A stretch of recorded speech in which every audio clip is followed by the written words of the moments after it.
Assalamualaikum warahmatullahi wabarakatuh. Perkenalkan, nama saya Elvitri Sofia SSTMK. Saya merupakan dosen tetap di Universitas Sumatera Barat pada program studi pendidikan profesi bidan. Pada kesempatan ini, saya akan menyampaikan pernyataan diri dosen dalam unjuk kerja Tridharma Perguruan Tinggi atau PDD UKT-PT bidang pengajaran yang merupakan salah satu syarat untuk mengikuti sertifikasi dosen tahun 2024.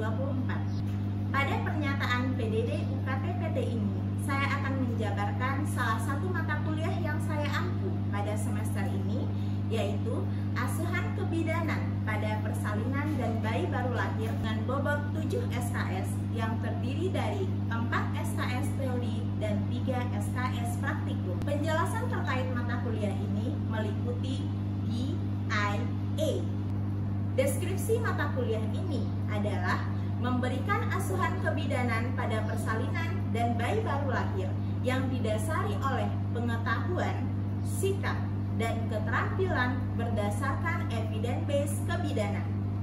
Kemampuan akhir yang diharapkan pada mahasiswa setelah mengikuti perkuliahan ini adalah: yang pertama, mahasiswa mampu menjelaskan konsep dasar asuhan persalinan. Mahasiswa mampu menjelaskan faktor-faktor yang mempengaruhi persalinan. Mahasiswa mampu menjelaskan perubahan fisiologis dalam persalinan. Mahasiswa mampu menjelaskan perubahan fisiologis dalam persalinan. Mahasiswa mampu menjelaskan kebutuhan fisiologis dalam persalinan. Mahasiswa mampu menjelaskan prinsip asuhan persalinan dan kebutuhan psikologis dalam persalinan. Kemudian, mahasiswa mampu menjelaskan tentang skala 1 persalinan. Mahasiswa mampu mendiagnosa persalinan dan menjelaskan pemeriksaan fisik pada ibu bersalin. Mahasiswa mampu menjelaskan terkait pertolongan persalinan skala 2 sesuai asuhan persalinan normal atau APN, inisiasi menyusui dini atau IMD, episiotomi, dan amniotomi. Mahasiswa mampu membuat rencana asuhan pada ibu bersalin skala 3. Mahasiswa mampu membuat rencana asuhan pada ibu bersalin skala 4. Mahasiswa mampu menjelaskan penyulit atau komplikasi persalinan skala 1, skala 2, skala 3, dan skala 4 persalinan. Selanjutnya, mahasiswa mampu menjelaskan adaptasi bayi segera setelah lahir dan asuhan pada bayi baru lahir. Materi pembelajaran pada mata kuliah ini adalah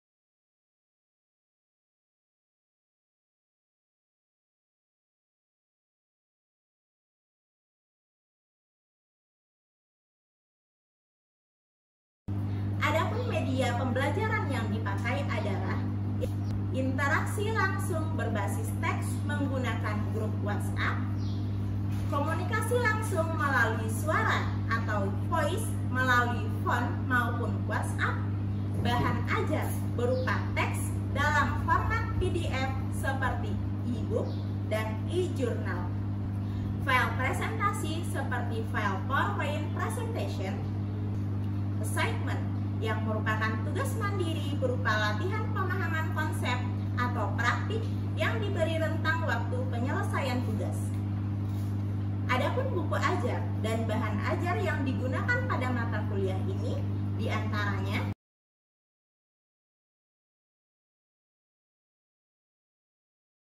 interaksi antara dosen dan mahasiswa dalam perkuliahan dapat terjadi melalui beberapa kegiatan.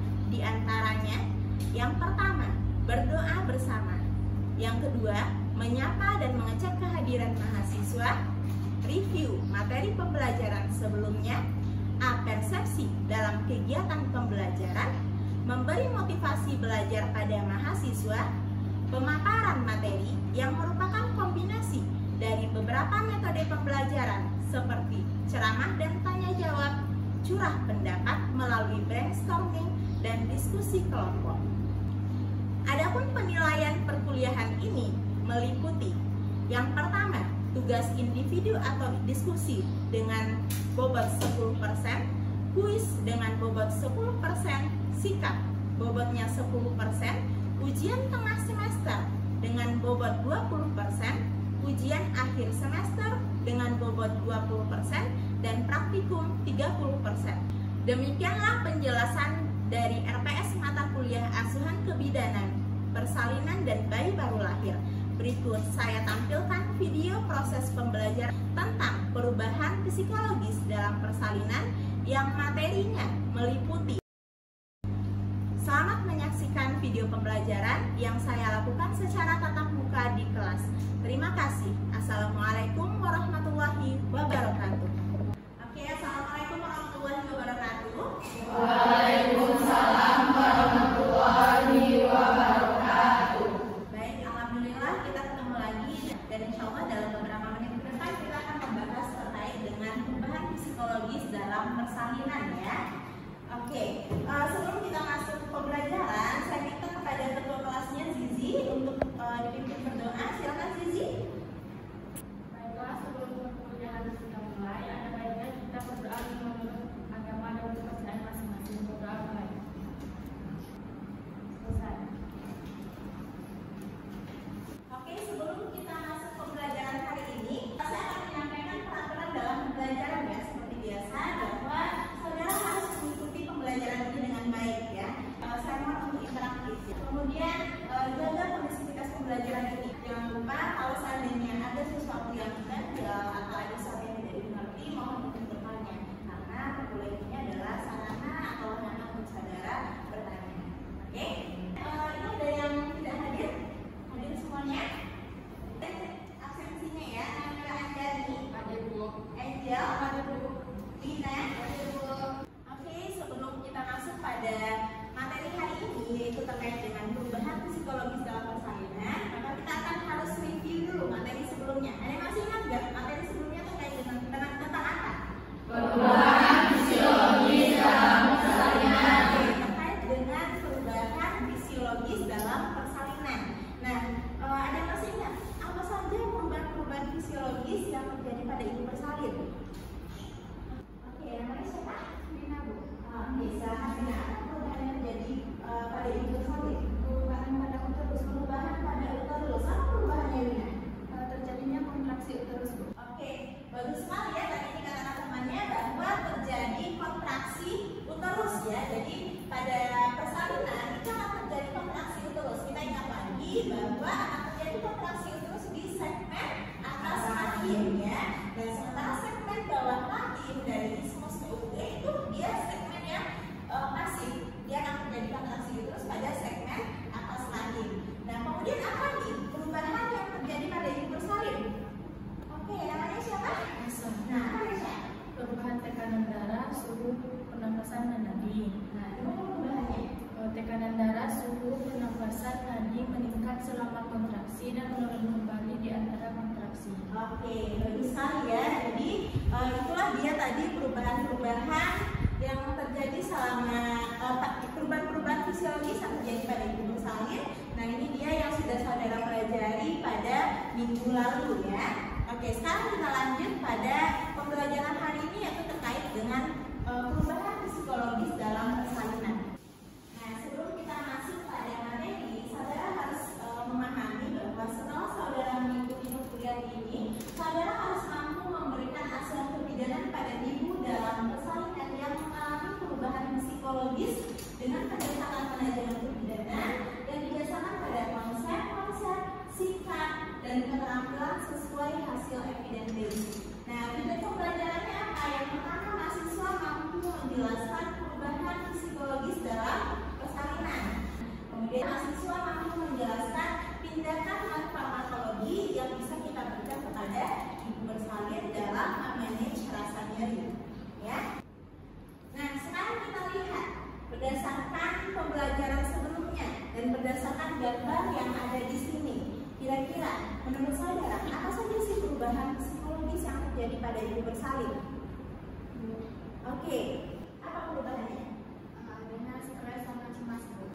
Oke, stres, cemas. Nah, berdasarkan gambar ini lagi, apa lagi kira-kira perubahan psikologis yang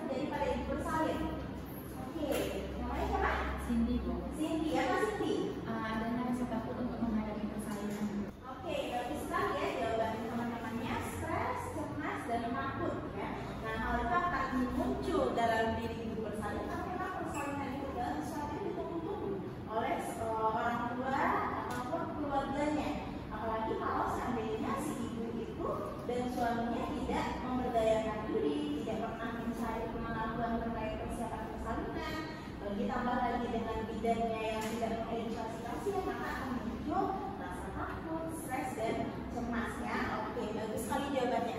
Sekarang kita lanjut. Nah, saudara bisa lihat di sini ini adalah perubahan psikologis pada ibu bersalin kala 1 ya. Nah, di sini dikatakan bahwa perubahan psikologis yang terjadi itu diantaranya ketakutan dan kecemasan ya. Sebenarnya untuk ketakutan ataupun kecemasan ini sifatnya sangat subjektif sekali ya. Nah, kenapa hal itu bisa terjadi ya bergantung pada kesiapan ataupun pemberdayaan diri yang sudah dilakukan oleh ibu tersebut pada masa kehamilannya ya. Nah, kenapa ibu bisa takut? Kenapa ibu bisa cemas ya? Yang namanya pada waktu bersalin itu akan ada yang namanya apa? Kontraksi uterus ya. Kontraksi uterus itu pada waktu bersalin itu dia akan datang secara berkala, sabar 3 menit, sabar 2 menit ya. Yang mana semakin lama dia melewati itu, maka kontraksinya akan semakin intens.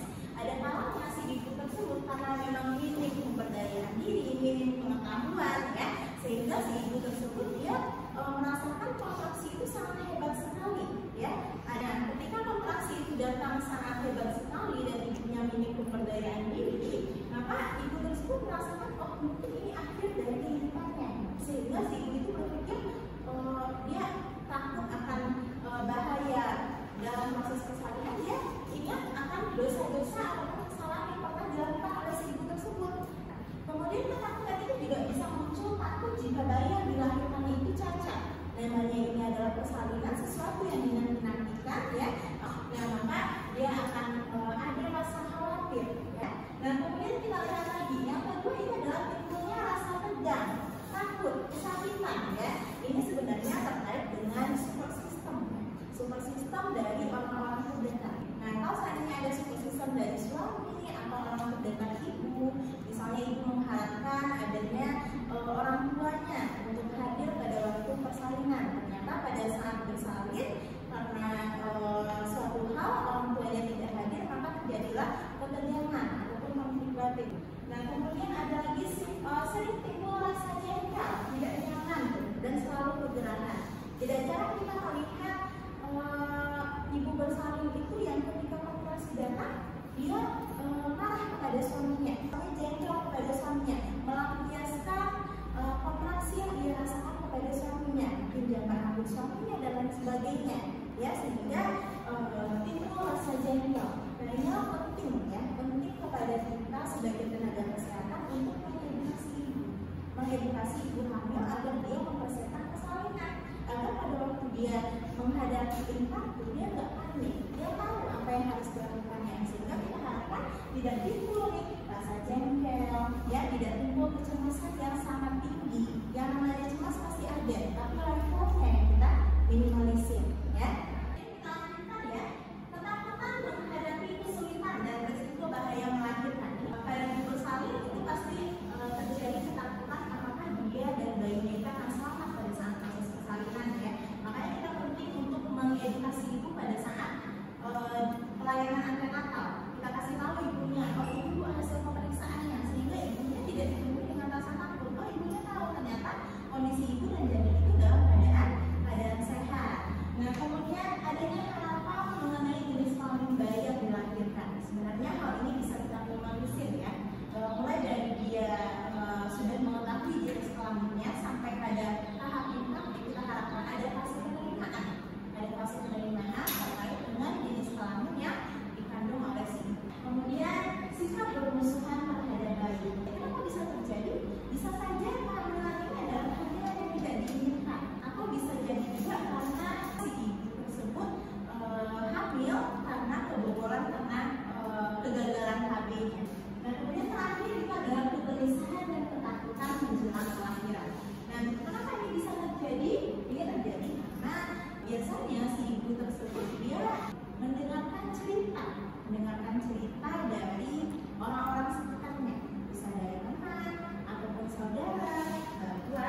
bisa memanage rasa nyerinya, dia akan kooperatif dan hipnoberting bisa dilakukan. Namun mungkin ada kendala kalau ibunya itu kurang kooperatif, tapi dia masih bisa dilakukan dengan tenaga pelatih. Ya. Nah, kemudian ini hasil penelitian saya terkait dengan hipnoberting ya. Nanti akan saya bagikan linknya di grup WhatsApp kita. Nah, jadi saya melakukan penelitian ini pada ibu Kimi Grafida trimester 3 ya. Hasil penelitiannya itu apa? Hasil penelitiannya ternyata hipnoberting itu berpengaruh untuk menurunkan tingkat kecemasan ibu bersalin dalam ibu hamil dalam menghadapi persalinan. Artinya ketika ibu hamil sudah diberikan hipnoberting untuk persiapan persalinannya, tingkat kecemasannya untuk menghadapi persalinan itu akan lebih berkurang. Dia akan lebih siap untuk menghadapi persalinan. Nah, ketika ibunya bisa siap menghadapi persalinan, ibunya bisa rileks, bisa tenang, ya, bisa optimis, maka seperti yang kita katakan tadi, hormon oksitosin akan optimal, prostaglandin juga ikut optimal, sehingga secara tidak langsung hipnoberting itu akan mempersingkat mangkala 1 atau mangkala 2 dan akan membuat kelancaran proses persalinan itu akan lebih baik, ya. Nah, kemudian metode farmakologi selanjutnya adalah masas, ya.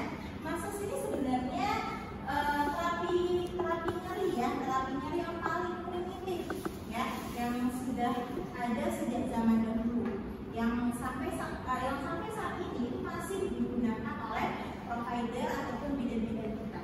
Karena masas itu sangat gampang untuk dilakukan dan dia terbukti efektif untuk menurunkan nyeri, untuk memanage rasa nyeri si ibu bersalin. Biasanya kita lakukan masas itu di punggung bawah, ya, pada area punggung bawah. Nah, kemudian selanjutnya kita adalah kompres hangat, ya. Kompres hangat juga sama ya, di punggung bagian bawah. Nah, ketika kita melakukan kompres hangat itu pada area yang kita kompres, kita akan meningkatkan sirkulasi pada jaringan pada bagian yang kita kompres. Dan ini sebenarnya juga bagian dari distraksi taktil, ya. Kemudian selanjutnya kita adalah kompres dingin. Untuk kompres dingin itu caranya kita bisa menggunakan handuk yang dingin, ya, handuk yang dingin, atau kita bisa juga menggunakan butiran es, kemudian kita masukkan ke sarung tangan, kemudian kita kompres pada area yang diinginkan. Itu kompres dingin, ya. Nah, kompres dingin itu nanti kita bisa lakukan. Kompres dingin itu bisa kita lakukan pada wajah, ya, di punggung, di perineum,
dilakukan di punggung bawah, sementara kompres dingin itu bisa di punggung, di perineum, ya. Apakah kompres hangat bisa nggak di perineum? Jawabannya bisa, ya. Jadi ada kompres hangat, ada kompres dingin. Keduanya itu bisa untuk memanage rasa nyeri si ibu ketika bersalin, ya. Kalau kompres hangat itu bisa kita lakukan di punggung, ya, di punggung bagian bawah, dan juga bisa kita lakukan di perineum. Namun kalau untuk di perineum kita harus menggunakan kain yang steril, ya. Dan kompres hangat pada perineum itu terbukti menurunkan resiko untuk derajat laserasi perineum. Nah, kemudian kompres dingin, ya. Kompres dingin itu juga bisa dilakukan di perineum, bisa dilakukan di punggung atau daerah atau wilayah ataupun area yang dibutuhkan oleh si ibu. Nah, kapan dia dilakukan di perineum? Sebenarnya untuk kompres dingin itu lebih efektifnya itu dilakukan pada waktu kala 4, yaitu untuk mengurangi rasa nyeri karena robekan perineum atau karena luka perineum, ya. Jadi jelas ya bedanya. Kalau kompres hangat pada perineum itu bisa kita lakukan pada kala 1, bisa juga pada kala 2, ya. Tujuannya itu untuk mengurangi resiko laserasi perineum ataupun mengurangi nyeri pada perineum. Itu bisa kita lakukan. Oke? Ada pertanyaan lagi? Tidak ada? Oke, kalau tidak ada pertanyaan, saya anggap saudara sudah paham terkait dengan perubahan psikologis pada ibu bersalin. Nah, agar saya bisa evaluasi terkait dengan pemahaman saudara, tadi kita ada mempelajari subbab. Yang pertama itu terkait dengan perubahan psikologis pada ibu bersalin. Nah, apa saja perubahan psikologis pada ibu bersalin? Oke, namanya siapa? Anaknya. Oke, apa anaknya? Ibunya akan merasa cemas, khawatir, takut akan kesalahan jadinya. Kemudian ibu juga akan merasa takut akan bahaya pada jadinya. Oke, bagus sekali ya. Oke, selanjutnya kita sudah mempelajari terkait dengan manajemen farmakologi dalam memanage rasa nyeri si ibu. Nah, apa saja manajemen farmakologi yang bisa kita lakukan pada ibu bersalin untuk memanage rasa nyeri si ibu? Oke, Cindy ya. Oke, silakan Cindy. Oke, apa Cindy? Yang pertama ada distraksi, hypnobreathing, terus ada meses, ada kompres hangat, kompres dingin, sama relaksasi pernapasan. Oke, bagus sekali ya. Jadi ada beberapa metode dan farmakologi yang bisa kita aplikasikan kepada ibu bersalin sehingga ibu tersebut bisa memanage rasa nyerinya, ya. Nah, kalau saudara baca lagi, ada lagi berbagai metode yang mungkin tidak saya sebutkan di sini. Ada di antaranya hipnoterapi dan lain sebagainya, ya.